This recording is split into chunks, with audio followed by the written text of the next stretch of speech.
प्रीति करते हैं। कई बार आप देखेंगे तो भगवत भजन करने वालों के जीवन में कष्ट ज्यादा है। और इसका मैं एक अभी पिछली कथा में इसका प्रमाण दे रहा था। हम सबकी कर्म गति निश्चित है। मुझे मेरे जीवन में कितना कष्ट भोगना है, आपको कितना भोगना है, कब गिरना है, कब चोट लगनी है, कब सिर में दर्द होना है, कब तन से दुखी होना है, कब मन से दुखी होना है, कब धन से दुखी होना है, कब परिवार से दुखी होना, सब निश्चित है। और एक ही नहीं, अनेक जन्मों का निश्चित है। हम सबकी लाइफ कैसे चलती है?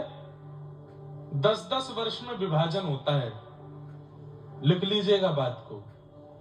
10 years ऑफ लर्निंग, 10 साल आपकी लर्निंग के चलते हैं। और 10 years ऑफ अर्निंग, 10 साल आपके अर्निंग के चलते हैं, अच्छे चलते हैं। सबका जीवन ऐसे ही चलता है, 10-10 साल का विभाजन चलता ही रहता है। लेकिन कई बार कई लोगों की कर्म इतने ज्यादा पूर्व के, इस जन्म के या कभी के इतने ज्यादा बिगड़े होते हैं कि वो 10 वर्ष बहुत खतरनाक होते हैं। और वो इतने खतरनाक तरीके से निकलते हैं कि समाज, संसार, परिवार तक में उसकी चर्चाएं शुरू हो जाती हैं। गौरव भाई, उसका जीवन तो देखो, ऐसा तो कोई किसी के संग नहीं करें भगवान। तो हम सबका जीवन विभाजित है। पर जब हम भगवत परायण हो जाते हैं, भगवत प्रीति जीवन में हमारे आ जाती है, तो ठाकुर जी जब हमारी बागडोर संभालते हैं तो कर्मों से पूछते हैं, हाँ भाई, इसके जीवन में कितना कष्ट है। तब कर्म बोलते हैं कि इसका जीवन तो है 80 वर्ष का और उसमें कष्ट है 35 वर्ष का।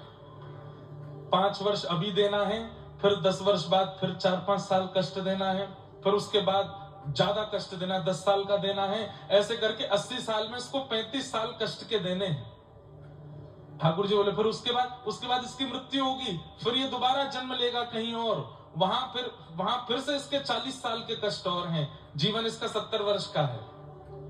फिर उसके बाद फिर एक जन्म और होगा, वहां ये जन्म लेते ही मृत्यु को प्राप्त हो जाएगा, फिर ये 5वां जन्म और लेगा। ऐसे करके सब कुछ विभाजित है। लेकिन व्यक्ति जब भजन मार्ग में आ जाता है तो ठाकुर जी कहते हैं अब एक काम करो, सब लोग इधर देखना, इस जन्म का, अगले जन्म का, तीसरे जन्म का, चौथे जन्म का, 5वें जन्म के टोटल मिलाकर के जितने कष्ट होते हैं उन सबको सूक्ष्म करके एक ही बार में दे दो इसको। और एक ही बार में दे करके इसी जन्म में इसका सारा हिसाब खत्म करो। क्यों? क्योंकि हमको इसको अपने चरणों की प्राप्ति करानी है, इसका पुनर्जन्म नहीं कराना है, एक बार में ही करवाओ। तो जैसे ही व्यक्ति भक्त परायण होता है तो ठाकुर